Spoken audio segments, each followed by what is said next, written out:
네, 이제 오늘 함께 나눌 말씀 보도록 하겠습니다. 마태복음 28장 7절에서 10절, 그리고 16절에서 20절 말씀입니다. 우리가 한 절씩 교독하고 마지막 절 함께 읽도록 하겠습니다. 제가 먼저 읽겠습니다. 또 빨리 가서 그의 제자들에게 이르되 그가 죽은 자 가운데서 살아나셨고 너희보다 먼저 갈릴리로 가시나니 거기서 너희가 배우리라 하라. 보라, 내가 너희에게 일렀느니라 하거늘.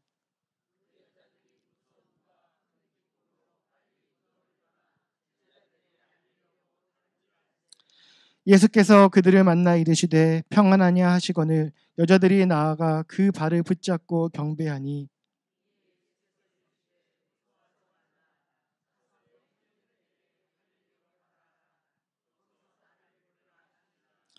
열한 제자가 갈릴리에 가서 예수께서 지시하신 산에 이르러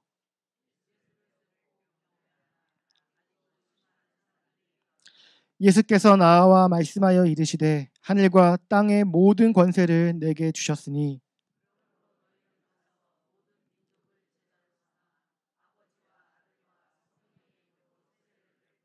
함께 읽겠습니다.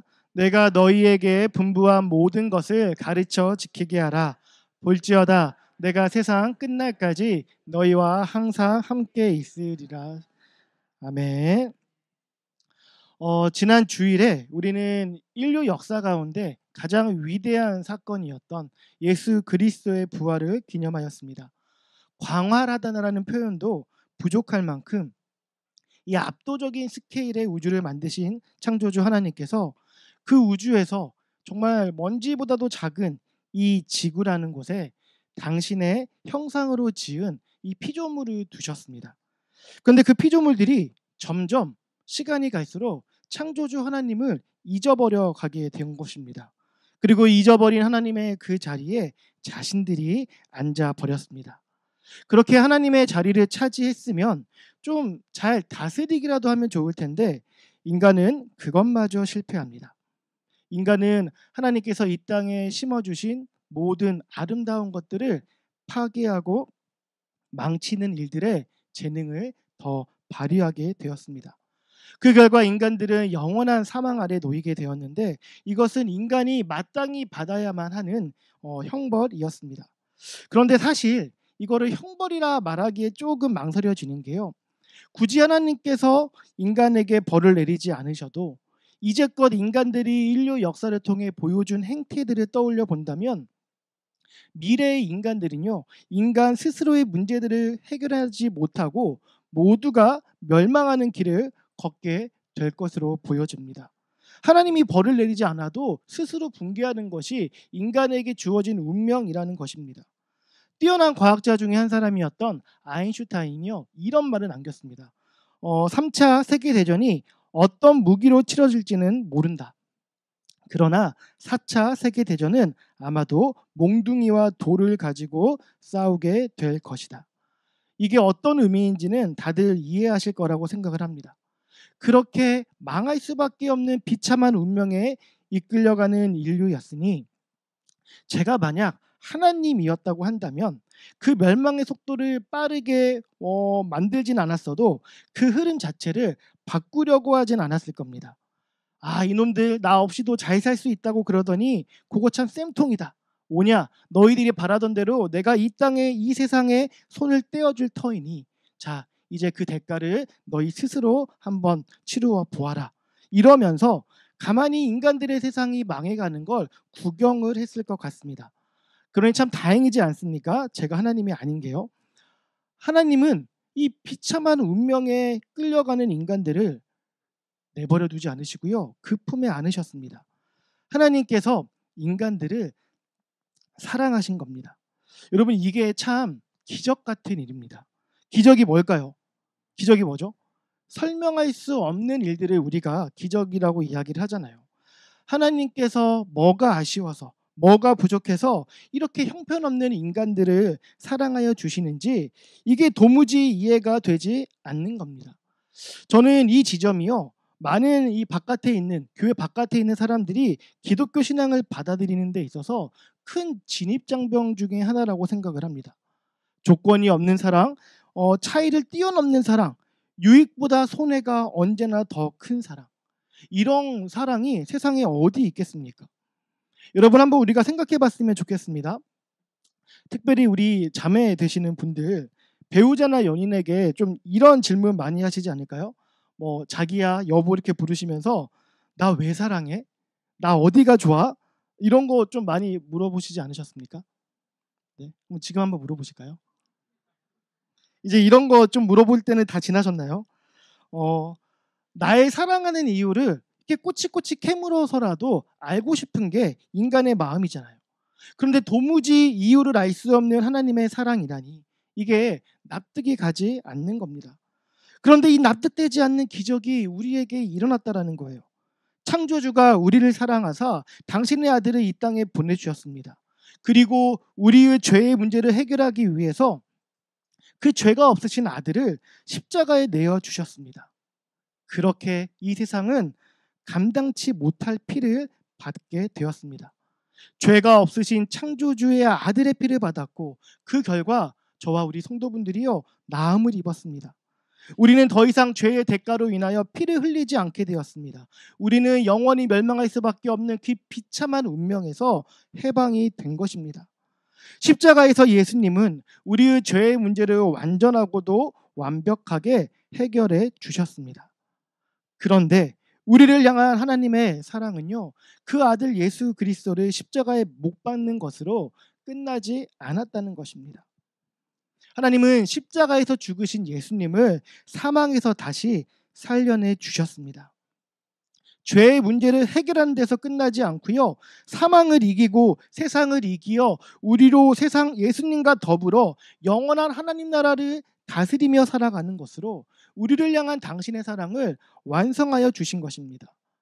비참한 운명에서 벗어나기만 한 것이 아니라 예수 그리스도의 부활을 통해 영원한 영광으로 우리가 끌어올려졌다라는 겁니다. 이제 우리는 죽어도 죽는 게 아니며 우리의 삶의 목적도 이 땅에서의 생존이 아니라 하나님 나라의 건설과 통치가 우리의 삶의 목적이 된 것입니다. 그리스도의 부활을 통해 우리는 새로운 생명을 얻었고 새로운 신분에 걸맞는 새로운 삶이 우리에게 주어졌습니다. 십자가에서 새로운 생명을 얻은 우리에게 부활은 새로운 삶으로 인도해 준 것입니다. 따라서 부활을 기억하고 기념하는 것은 1년 중 어느 한 날에 국한되는 사건이 아니라는 거예요. 왜냐하면 우리는 단 하루만 살아가는 존재가 아니기 때문입니다. 부활 주일은 하루이지만 부활의 능력이라는 것은 저와 우리 성도분들이 살아가는 매일의 삶 가운데 고백되어져야 하고 경험되어져야 합니다. 그런데 막상 우리의 현실은 어떨까요? 우리가 부활주일을 보내고 이틀, 3일이 지났습니다. 그때 우리가 지난 주일에 우리가 함께 경험했던 부활의 감격이 저와 우리 성도분들의 삶 속에 얼마나 남아 있을까요? 어쩌면 곧장 월요일부터 시작될 그 삶의 무게로 인하여서 부활의 감격이라는 것이 주일 저녁부터 고갈되지는 않으셨습니까? 월요일에 출근하며 기다렸다는 듯이 주어질 그 회사의 많은 업무들과 자녀들을 향한 끊이지 않는 근심과 걱정과 염려들, 또 이루 말할 수 없는 설명할 수 없는 여러 가지 어려움들로 인해서 우리는 부활을 소망하기보다는 주님 여기까지 너무 고생했으니까 이제는 나를 그냥 데려가 주시옵소서, 이렇게 한숨 섞인 기도만 채워가는 것이 우리의 하루일 때가 더 많이 있는 것 같습니다. 다시 살아간다라는 것이 정말 축복인지 저주인지 헷갈려하는 우리의 신앙생활은 결코 건강한 건 아닐 것입니다. 그렇다면 우리는요 다시 한번 생각해야 됩니다. 예수 그리스도께서 당신의 죽음과 부활을 통해 얻게 된 그 영광스러운 승리, 그 부활의 능력이라는 것을 어떻게 내 삶에 연결시킬 것인가? 부활의 능력은 어디에서 어떻게 펼쳐지는 것이며 그 능력은 어떻게 우리 삶 속에서 역사하는 것이고 우리는 어떤 모습으로 그 능력에 응답하며 살아가야 하는가? 오늘 우리가 함께 나눌 본문을 통해서요 이 질문들에 대한 답을 차근차근 살펴보고자 합니다. 그리하여 부활이라는 그 사건을요 먼 과거에 일어났었던 단회적 사건으로 끝내지 않고 매일의 삶 속에서 일어나고 있는 오늘 우리의 일, 곧 나의 일로 삼게 되기를 기대합니다. 우리 먼저 본문 7절에서 10절의 말씀을 한번 같이 읽어보도록 하겠습니다. 읽겠습니다.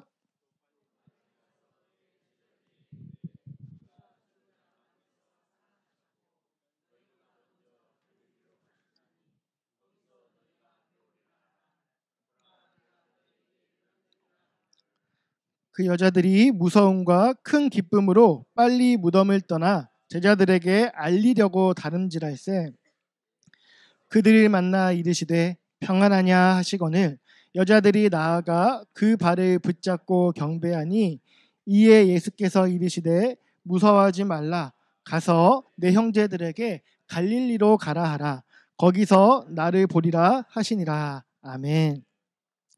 우리가 지난 주일 말씀에서도 나누었듯이 부활하신 예수님을 먼저 목격한 사람들은요 바로 여인들이었습니다.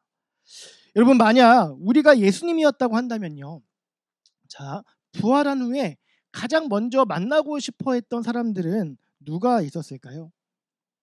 여러분, 우리 인간의 뇌는요 좋은 기억보다 나쁜 기억들을 더 오래 기억을 한다라고 합니다. 다르게 표현해 본다면 나에게 은혜 베푼 사람보다는 나에게 해코지한 사람을 더 오래, 더 선명하게 기억을 한다라는 겁니다. 그렇다면 예수님의 입장에서 더 오래 기억되는 사람들은요 누가 있었을까요? 공생의 기간 내내 끊임없이 예수님과 대립적인 관계에 있었던 이스라엘의 종교 지도자들과 자신들의 안정적인 식민 통치를 위해서 죄가 없다는 것을 알면서도 불의한 재판에 눈을 감아버린 로마 총독과 병사들, 그리고 종려나무 가지를 흔들며 환호할 때는 언제고 금세 등을 돌리며 예수님을 향해 온갖 조롱을 퍼부었던 사람들, 전능하실 뿐 아니라 전지하신 주님은 그 모든 사람들을 마음만 먹으면 다 기억하고 계셨을 것입니다. 그래서 정말 예수님이 우리 같았다면 부활하신 이후의 예수님은요 가장 먼저 예루살렘 성전 한복판으로 가시거나 총독 빌라도가 재판할 때 앉았던 그 의자에 앉아서 그 모든 사람들을 불러다가 내가 살아 돌아왔으니 이제 너희들은 행복 끝이야, 불행이 시작이야, 이렇게 외치지 않았겠습니까? 그런데 예수님은요 그렇게 하지 않으셨다라는 겁니다. 부활의 영광과 능력을 개인적인 감정을 해소하고 복수하는 일에 사용하지 않으신 겁니다. 사랑하는 성도 여러분, 우리가 복음서들의 말씀들을 볼 때마다 제자들의 모습도 함께 많이 봐왔는데요. 제자들은 예수님이 죽기 얼마 전까지도 이 길거리에서 서로 논쟁을 하며 싸웠습니다. 그때 길거리에서 무엇을 가지고 논쟁하며 싸웠습니까? 누가 더 큰가?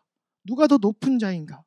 이제 곧 예루살렘에 들어갈 것인데, 그러면 이제 예수님이 새로운 나라를 세우게 될 것으로 보이는데, 그때 그 새로운 나라에서 누가 더 높은 자리에, 누가 더 큰 권력을 갖게 될 것인지를 두고 서로 싸웠다라는 겁니다. 예수님께서는 단 한 번도 칼과 창으로 세상을 통치하는 나라를 말씀하신 적이 없음에도 불구하고 제자들은요 자기들 멋대로 그런 나라를 꿈꾸었습니다. 저는 이 모습이 오늘 우리에게서도 충분히 발견되는 모습일 수 있다 생각을 합니다. 우리는 부활의 능력 또는 복음의 능력을 생각할 때에 그것으로 우리가 이 세상에서 더 많은 것을 가지게 되고 더 높은 곳에 자리하게 되고 더 강한 모습을 지니게 되는 것으로 이해할 때가 많은 것 같습니다. 이전보다 더 잘 되어지는 나의 모습이 부활의 능력과 복음의 능력을 경험하는 것이라고 우리가 생각을 하는 것입니다. 그런데요, 여러분, 복음이시고 또한 부활이신 우리 예수님을 한번 생각해 보면 좋겠습니다. 그가 이 땅에서 더 많은 것을 가지기 위해 애쓰고 더 높은 곳에 자리하기 위해 수고하시고 더 강한 모습을 보이려고 능력을 드러내시거나 과시하신 적이 있으시겠습니까? 생각나는 거 있으십니까? 예수님이 행하시고 보이셨던 수많은 이적들, 그것이 자신의 능력을 뽐내기 위해서, 과시하기 위해서 뜬금없이 벌이신 기적이었을까요? 절대 그렇지 않다라는 겁니다. 다 그 상황과 맥락에 필요한 이적들이었습니다. 인간에게 있어서 끝판왕으로 여겨지는 죽음을 이기셨지만 그렇다고 해서 예수님은요, 이제껏 해오셨던 그 사역의 본질을, 방향을 바꾸시지 않으셨습니다. 여러분, 저는 이게 진짜 부활의 능력이라고 생각합니다. 상처와 아픔과 고통과 수치가 내 삶에 몰려와도 내 삶의 모습을 잃어버리지 않는 것이 부활의 능력인 것이죠. 목에 칼이 들어가고 또 설령 죽음을 맞이하게 된다 하더라도 그 죽음이라는 것이 우리의 끝이 아님을 알기에 복음에 합당한 삶에서 밀려나지 않는 것, 복음에 합당한 삶을 포기하지 않을 수 있는 것, 그것이 진정한 부활의 능력인 것입니다. 지금 예수님이 바로 그런 모습을 보여주고 계신 것입니다. 부활을 통해 영광을 얻으셨다 하여서 이전에 만났던 이들을 내버려 두고 다른 사람들을 만나러 가지 않으십니다. 아직 당신이 필요한 사람들 곁에 여전히 계속하여 머물러 주시는 것입니다. 그러면서 무엇을 말씀하십니까? 10절 말씀에 내 형제들에게 갈릴리로 가라 하라, 이렇게 말씀하십니다. 우리 참 예수님 대단하신 것 같습니다. 예수님이 붙잡히실 때 도망가고 배신하며 뿔뿔이 흩어졌던 그 제자들을 향해 지금 예수님이요, 어떤 호칭을 사용하고 계십니까? 네, 형제들이라고 불러주십니다. 그들을 여전히 사랑하시는 예수님의 마음이 이 호칭에 잘 담겨져 있어요. 아마도 우리의 연약함을 아시는 주님이시기에 제자들의 연약함도 이해하시고 용서하시며 품어주신 것일 겁니다. 그러면서 하신 말씀이 갈릴리로 오라 말씀하신 건데요. 이 말씀은요, 부활 이후에 예수님이 새롭게 하신 말씀이 아닙니다. 우리 오늘 본문 앞에 나와 있는 마태복음 26장 32절의 말씀을 한번 같이 읽어보도록 하겠습니다. 그러나 내가 살아난 후에 너희보다 먼저 갈릴리로 가리라. 아멘. 예수님은 로마 군병들에게 붙잡힌 이후에 어떤 일이 일어나게 될지 미리 다 알고 계셨습니다. 거기에는 아마도 제자들이 예수님의 곁을 떠나게 될 것이란 것도 다 알고 계셨을 것입니다.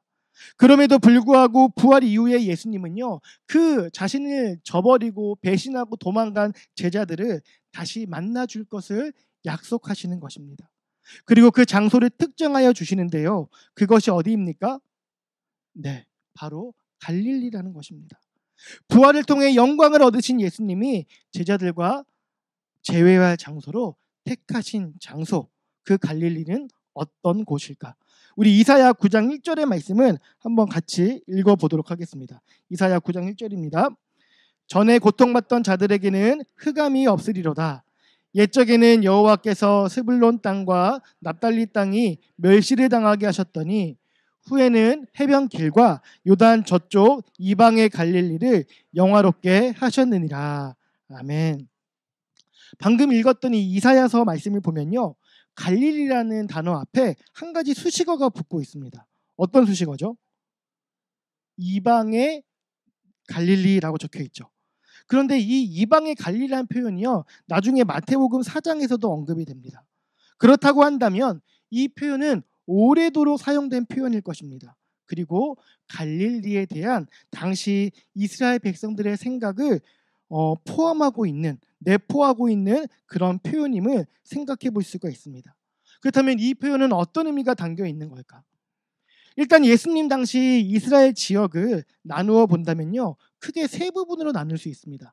북쪽에 있는 갈릴리 지방이 있고요, 중앙에는 사마리아가 있고 남쪽에는 유다 지역이 있었습니다.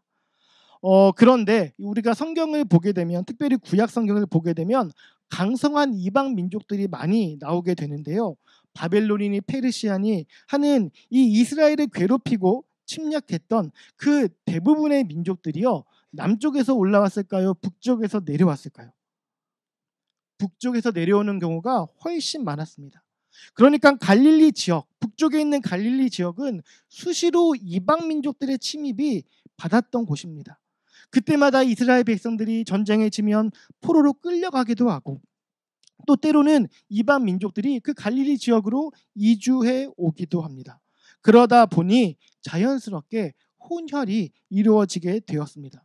그리고 혼혈이라는 것이 단순히 피만 섞이는 게 아니잖아요. 문화도 함께 섞이는 것 아니겠습니까?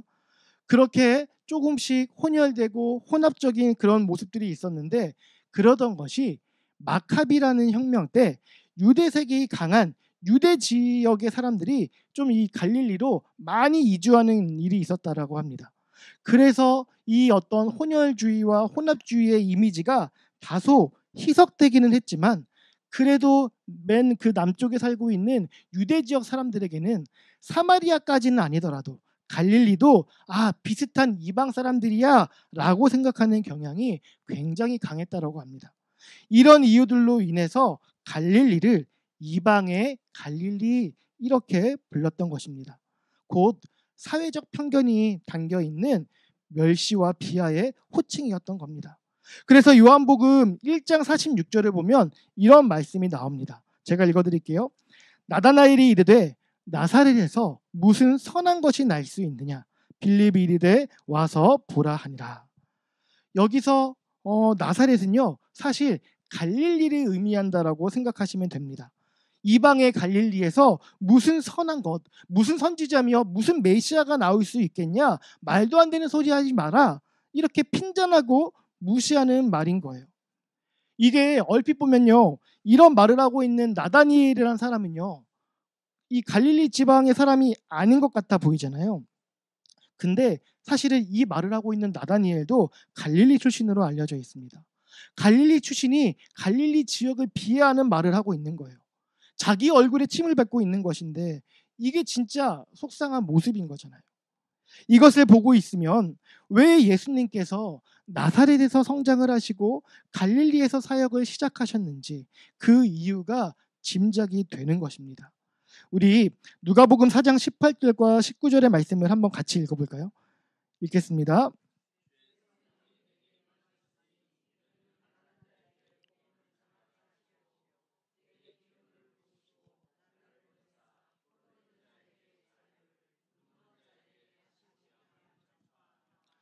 눌린 자를 자유롭게 하고 주의 은혜의 해를 전파하게 하려 하심이라 하였더라.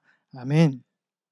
방금 읽은 이 누가복음의 말씀은요, 예수님께서 이 땅에 오신 목적, 곧 사역의 핵심을 드러내주고 있는 말씀입니다.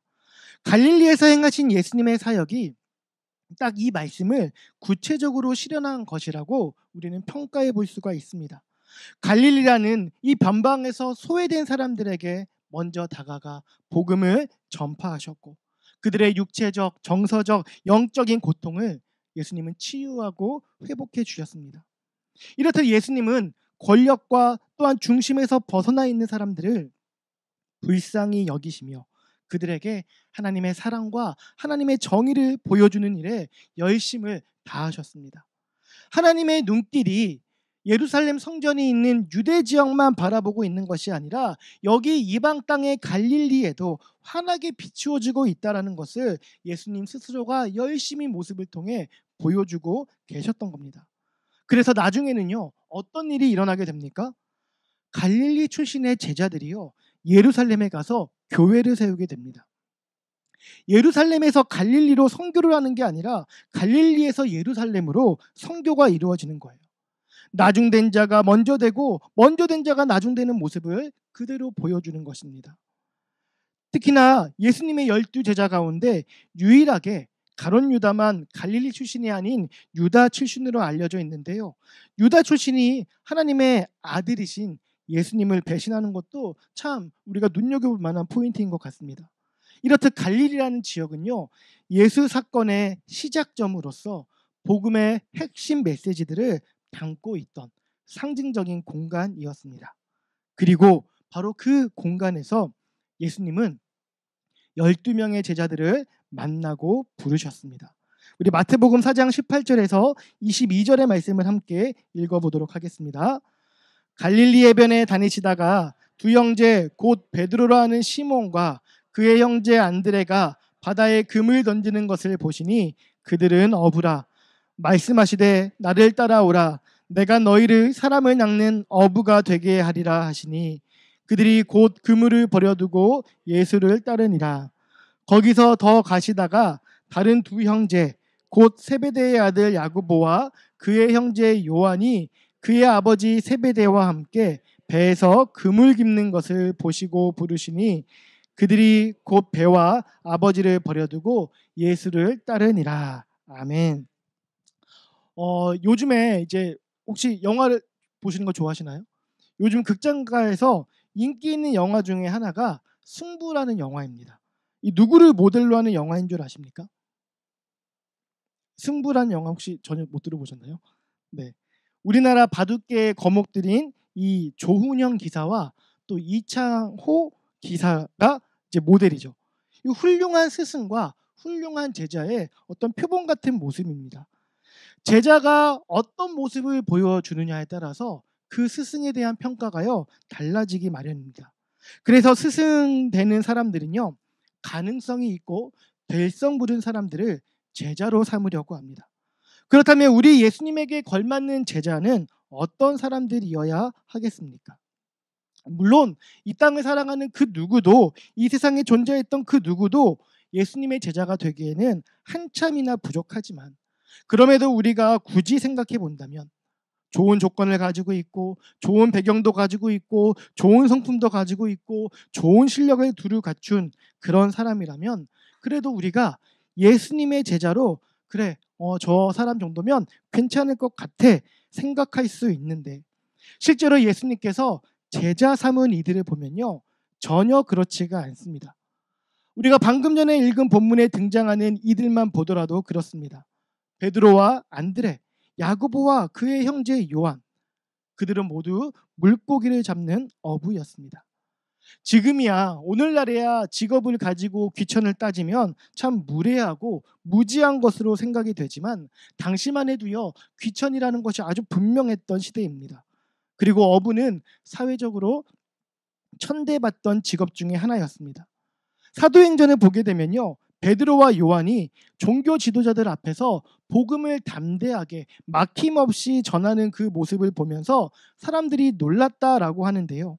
그것을 보면 당시 어부들의 교육 수준이나 사회적 지위가 그리 높지 않았음을 우리가 짐작해 볼 수가 있습니다. 게다가 야고보와 요한은요 누가복음 우리가 묵상하면서 보았지만 사마리아인들을 향해서 뭘 내려달라고 이야기했죠? 맞습니다. 불을 내려달라고 청할 만큼 과격한 폭력적인 성향을 지니기도 했습니다. 즉 예수님의 제자가 되기에는 한참이나 미달되어 보이는 사람들을 예수님은요 제자로 삼으셨던 것입니다. 그리고 예수님은 그런 자들을 제자로 삼으신 대가를 치르셔야 했는데, 예수님이 붙잡히시자 그들 모두가 도망치고 배신하고 흩어졌던 것입니다. 아마 우리가 현실에서 이런 일을 겪었다고 한다면 좋은 경험했다 치고 다시는 그 제자들을 보려고 하지 않았을 것입니다. 솔직히 그렇지 않았겠습니까? 3년을 동고동락했는데 조금도 성장한 것 같아 보이지 않는 제자들의 모습이요 얼마나 실망스럽습니까? 그런데도 불구하고 예수님은요 다시 그들을 갈릴리로 부르십니다. 그들을 불렀고 만났고 제자 삼았던 그곳으로 다시 오라 하셨습니다. 특별히 예수님께서 이 말씀을 부활하신 후에 처음 하신 것이 아니라 십자가에 달리시기 이전에 이 말을 제자들에게 먼저 해주셨다는 것에 대해서 제자들을 향한 예수님의 세심한 배려가 느껴지기도 합니다. 여러분 우리가 한번 생각해 볼까요? 예루살렘에서 모든 꿈과 모든 기대가 무너져 버린 제자들이었습니다. 그들이 이제 돌아갈 곳이 어디에 있었겠습니까? 이제는 어깨를 축 늘어뜨리고 온갖 마음의 상처와 절망과 패배감을 가지고 집이 있는 갈릴리로 돌아가는 것 말고는 그들이 어디를 갈 수 있었겠습니까?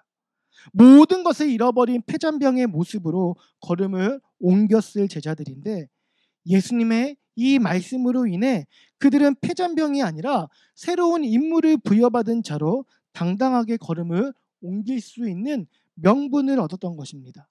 물론 이 말 한마디로 제자들이 곧장 고개 들고 어깨를 펴고 힘을 낸 건 아니었을 겁니다. 그러나 적어도 갈릴리로 돌아가는 그들의 걸음에는요 기대감이 실렸을 것입니다.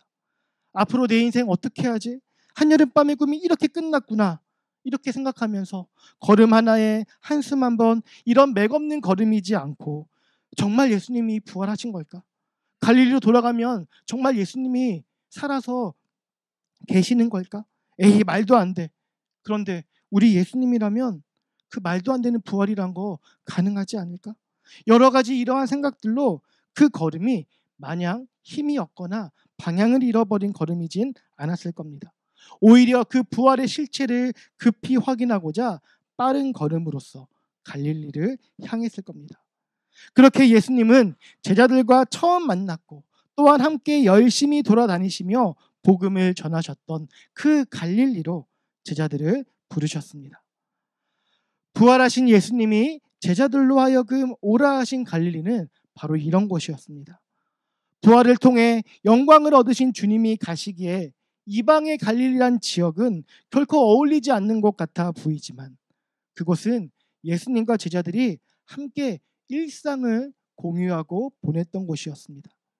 예수님과 제자들이 처음 만나고 말씀을 가르치고 배우며 말씀이 역사하는 것을 목격하며 매일 함께 걸어가며 먹고 마시며 사역을 감당했던 아주 평범한 일상들이 펼쳐졌던 그런 장소였습니다.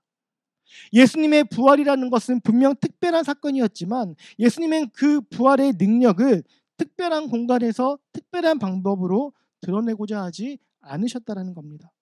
대신 예수님이 택하셨던 것은 제자들과 함께 했던 그 일상의 공간이었습니다.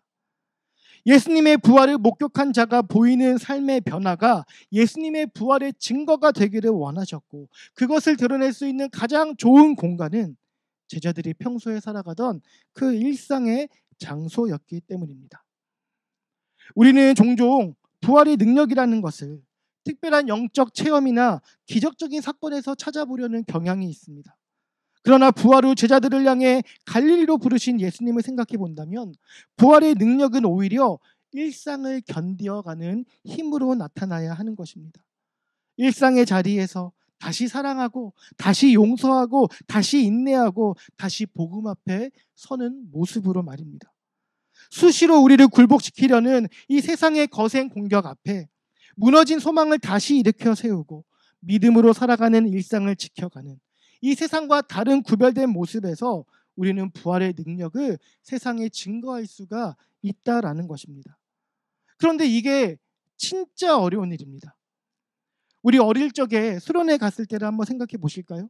우리 어릴 적에 수련회에서 은혜 많이 받았던 때를 한번 떠올려 보세요. 그때 은혜 받으면서 우리가 다짐들을 하게 되잖아요. 이제 내가 수련회 끝나고 학교에 가면 쉬는 시간마다 성경 읽고 기도할 거야. 그리고 그동안 할까 말까 망설였던 전도 그 친구에게 꼭 우리 교회 가자고 이야기해야지. 이제 주일 아침에 일찍 일어나서 찬양팀도 섬길 거고 교회에서 전도사님이 시키는 거 내가 다 할 거야. 이런 다짐들 얼마나 많이 합니까? 온갖 거룩한 계획들을 세우며 굳은 다짐을 하잖아요. 그런데 이 다짐이 무너지는 곳이 어디입니까?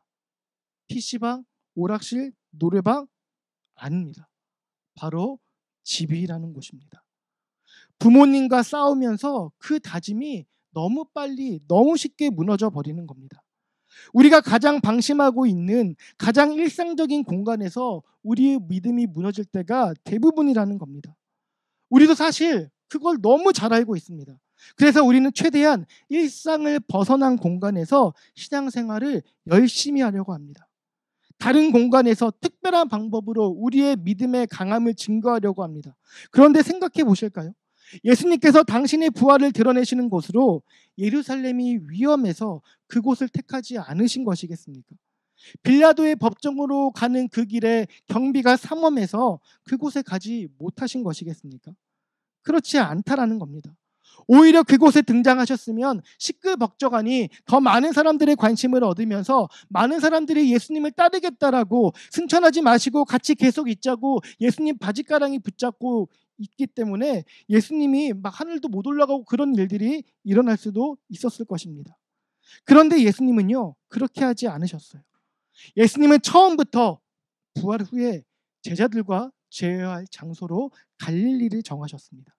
그 일상의 공간에서 예수님의 부활을 외치지 못하고 증거하지 못한다면 예수의 부활을 목격한 자로서의 달라진 삶을 드러내지 못한 채 다른 장소에서 그것을 드러내 보인다는 건 크게 의미가 없다라고 여기셨기 때문입니다.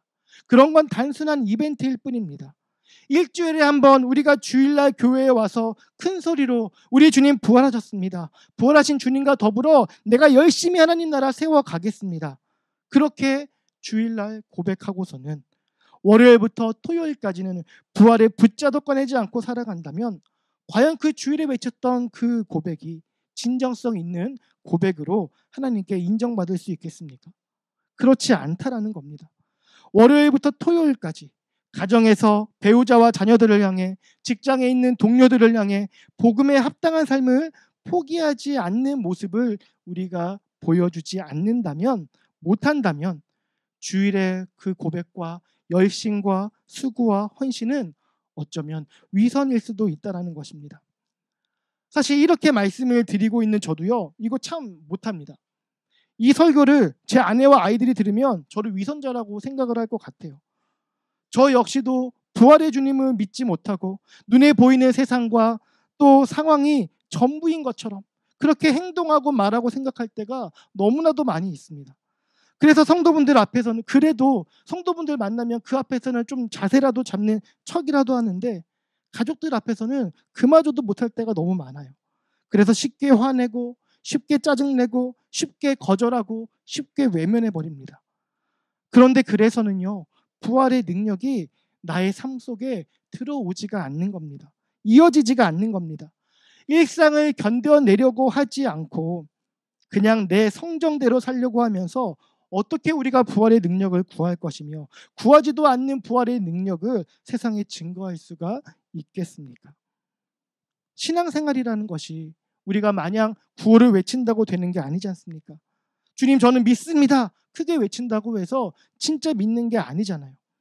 믿는 자로서의 삶을 살아야 진짜 믿는 것이죠. 죽음에서 이기신 주님을 생각하며 지금 내가 손해보고 지금 내가 억울하고 지금 내가 속상해도 지금 나의 상황을 나의 마지막으로 여기지 않으므로 상대와 똑같이 화내지 않고 멱살 잡지 않고 주먹 휘두르지 않는 모습, 그렇게 하나님의 거룩함과 존귀함을 조금이라도 흉내내 보려 노력하는 삶이 진짜 부활의 주님을 의지하고 신뢰하는 성도의 모습일 것입니다. 우리의 일상에서 이 모습을 얼마나 지속적이고 일관되게 지켜가는지를 통해 우리는 우리의 부활신앙의 깊이가 얼만큼인지를 알아갈 수가 있는 것입니다.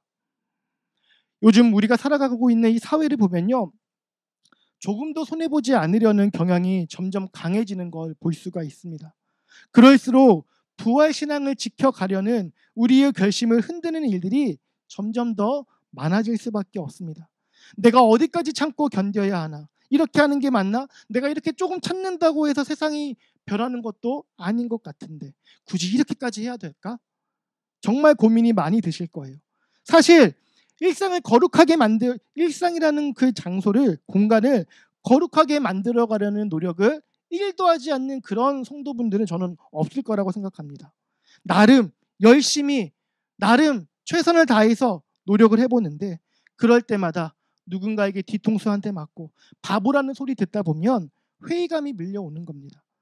그런데요, 여러분, 그때의 우리가 그 세상의 소리나 내 머릿속에 떠오르는 생각에 너무 집중하면 안 되는 것입니다. 내 생각을 의지하지 마시고 그럴 때에 우리가 16절 말씀을 한번 떠올렸으면 합니다.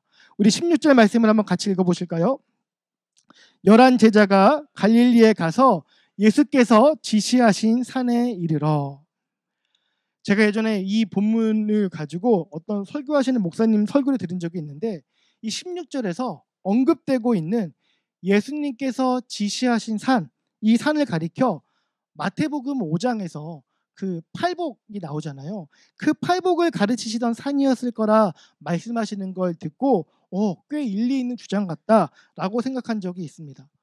꼭 팔복을 가르치시던 산이 아니더라도 갈릴리에서 사역을 하시면서 제자들과 함께 자주 오갔던 그런 산들 중에 하나이지 않았을까요? 부활하신 예수님이 제자들에게 갈릴리로 오라고 하시면서 전혀 한 번도 가보지 못했던 산으로 부르시진 않았을 것 같습니다.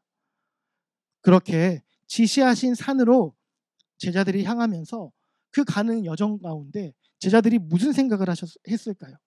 그 산을 향해 가면서 이 길에서 예수님이 이런 말씀을 하셨는데, 여기에서는 이런 말씀도 하셨고, 그래, 그 산에서 그 말씀하셨던 거 기억이 난다. 온통 예루살렘에서 자기 욕망을 채울 생각에 귀 기울여 생각하지 않았던 예수님의 말씀들을 그 지시하신 산으로 가는 와중에 하나씩 하나씩 복귀하면서 예수님을 만나러 가지 않았을까 싶습니다. 여러분, 세상은요, 끊임없이 우리의 생각을 지키라고, 우리의 생각을 따르라고 속삭입니다.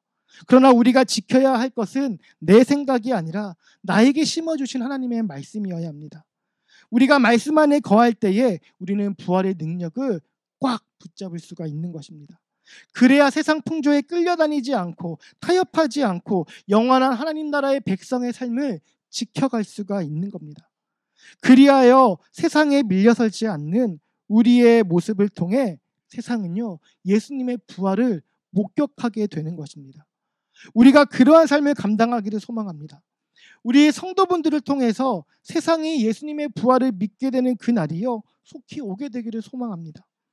서로 이기는 일에 혈안이 된 이 세상에서 이기기 위해서라면 어떤 수단과 방법도 가리지 않는 이 망가진 세상에서 나에게 부활을 약속하여 주신 그 주님의 약속을 믿고 신뢰하기에 내 욕심도 내려놓고 내 생각도 내려놓으며 나를 이 세상에 기꺼이 내어주기로 결단하는 그 지체와 그 공동체를 통해 이 세상이 나음을 입고 화평을 누리게 될 줄을 믿습니다.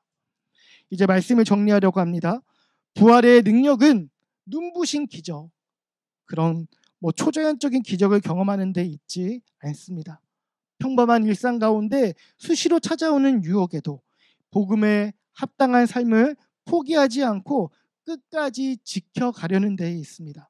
다시 용서하고 다시 사랑하고 다시 기다리고 다시 품어주고 다시 복음 앞에 서는 그 모습에서 우리는 부활의 능력을 증거하게 될 것이고 경험하게 될 것입니다. 우리의 일상에서 이 모습들이 발견되어지기를 소망합니다. 그것을 위해서 우리 성도분들께 부탁드리는 것은 우리의 삶 곳곳에 예수님과 만나는 동산을 꾸준히 쌓아가시기를 소망합니다.